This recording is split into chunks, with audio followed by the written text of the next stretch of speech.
What is going on, guys? Welcome back to episode 3 of Alexander's Garage. So the last couple episodes, if you guys didn't watch the first one, we got my LS engine block ready for paint. We got it degreased and power washed off. Second episode, I went ahead and actually painted the engine block itself. Got that prepped, kind of show that process with you guys. And in this episode, we're going to go over and pretty much start reassembling the engine, putting the rotating assembly in today, trying to get as much done as we can. I've had a very busy weekend, so it is Monday. I haven't had a whole lot of time to get up there, but I'm going to try and knock it out, get as much done as I can today, and we're going to see what this bad boy looks like. Ends up with the oil galley. Okay? Doesn't matter which one, but one of them has to. Okay. So what we'll do is we will... has to match up with here, the oil galley. By the way, guys, we set this off the stand, and we're going to go ahead and put the new cam bearings in. And Pops is just kind of explaining the process and the do's and don'ts. All right, so right now we're in the process of cleaning out all of the seating spots for all of your cam bearings, and they are numbered when they come in the package here. So he's just going through and clarifying everything is as it should be, 1 through 5. This is the back of the block, so we're going to start now with number 5 here. How's it looking over there? Looking good. Looking good. Just all making right. sure we got everything right. All right, so this is your cam oiling hole. Okay. And this is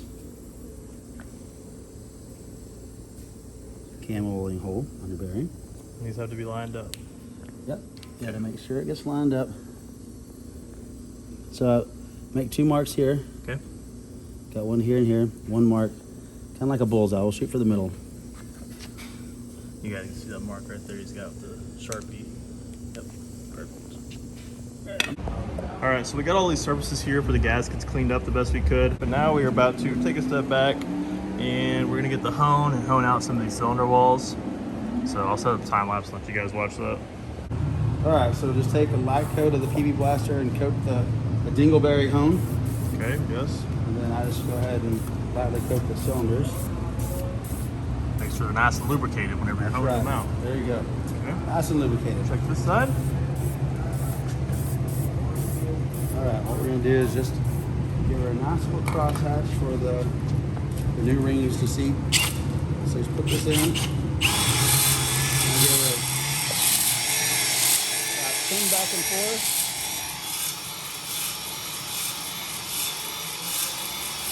Okay. And take a look at her. You can see the crosshatching kind of knocks the glaze off so that the new rings can seat to the original metal. That looks good.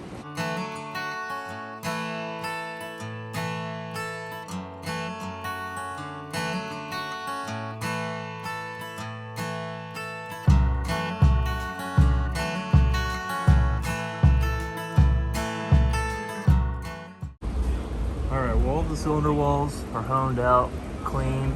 I just sprayed some brake clean in there and wiped them out real nice until there was no more dust, debris, or any kind of remnants left in here. But they're looking pretty clean. Got all these surfaces cleaned up. Last some gaskets on here. What do you got here? This will be good. This is a lifter bore hone. Lifter bore hone, okay. Next on the agenda. Okay, guys, so go ahead and start cleaning up a little bit. I'm going to spray out some of these oil galleys with some brake clean. Get the air hose, blow them all out. Just want to kind of make sure everything's nice, clean, and prepared before we start putting all these main caps back in and assembling this rotating assembly.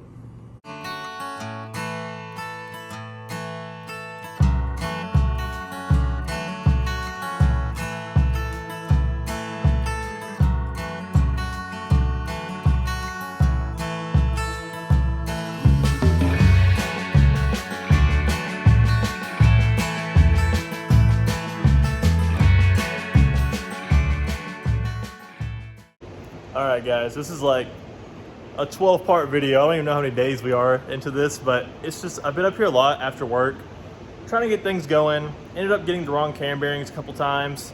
And just, you know how it is. Building a car, things don't always go to plan, so it's been a little bit on the longer side, and things might not run together very smoothly in this video, but I'm gonna do the best I can.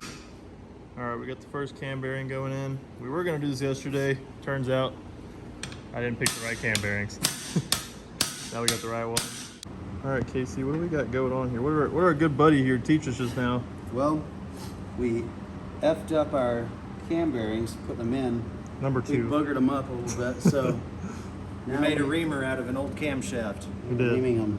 You're reaming them with a camshaft, and I'm gonna say it's working pretty damn good. All right, so we have all the new cam bearings in and installed. Luckily, his method worked off without a hitch. So now we got the Chopacabra here. Yep. Lubing her up. Your shaft up He's for you? lubing my shaft up, and we're about to place this thing in the put that block. It even says it on the end. It does right there. Look Does at it? that. Check it. It does. Chopacabra. It's got a really cool little She's gonna thump. design. All right, I'm gonna set up a time lapse. Let you guys see this. She thinks my camshaft's sexy. So to give you guys an update, obviously if you watched the last video, we had the block painted, prepped, everything's for the most part cleaned out, the best I can get it right now. And the next steps, we actually got the cam bearings in. The brand new Texas Speed Chopacabra cam is in. So now our next steps, we are going to go ahead and start gapping rings. And once we get the rings gapped, I'm going to go ahead and swap over the valve springs in my heads and pretty much just try and get this pile dwindled down, start getting the rotating assembly ready to put back in the motor. That way we can start building back up. And then, yeah, so you guys are gonna come along with that process and we'll see how it goes.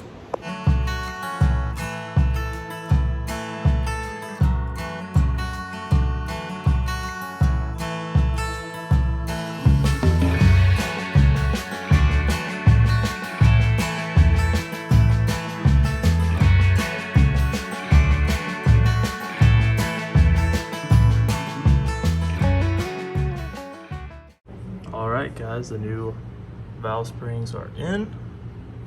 All one's out. We got this cheap little ring filing tool. Things that are like 20 bucks online, but I think it's gonna get the job done. As you can see, we got all of our sets of rings here, 1, 2, and 3. And we went ahead and checked this first top ring already, and it was 15 thou on the feeler gauge. So now we're gonna go ahead and stick this in, and we're gonna try and get it to around 20 thou for the top ring, and then do 22 for the second rings. And generally that's just for any kind of nitrous or boost applications. You want to get a little bit of a wider gap on there. All right, so here's our little ring filer. Like I said, this thing's 20 bucks. It's gonna work out perfect for us. As simple as that. We got a C-clamp on it to hold it steady. You just spin the crank. Taking a little bit off those sides here, and Self-explanatory. very self-explanatory. Deburr a little bit. Got our 20 thousandths feeler gauge here. Put it back in the cylinder. Yeah, once we get a feel for how much we're taking off at a time. Be a little bit of a faster process. Yeah. We were advised to get these in about, what, 1.25 inches, 1.5 inches Yeah. into the cylinder wall. Yeah, just checking to make sure we got it in there. We press it in with the piston to make sure it's nice and flush. We got our 20 thou gauge. So it's just a hair over 20 thousandths. Just a hair over. Just a hair over. So that didn't take much at all. Doesn't take much. Okay, well, let's check and see what it actually is. Dude, what are people bitching about? That These thing little works things. good, huh? Yeah. We just used the first, or put the first ring in there, and we've maybe spun that thing 3 or 4, what, 4 or 5 times on each side. Yeah, not much. It took off quite a bit, so if you guys are gonna use this thing, I would be very gentle on it and triple check. So we're gonna run it though, it's gonna be great. She's not too far over. It's within our limits. Yeah. Just a little more. But if it does, then come back to this video and tag me and say, hey, this is where shit went wrong.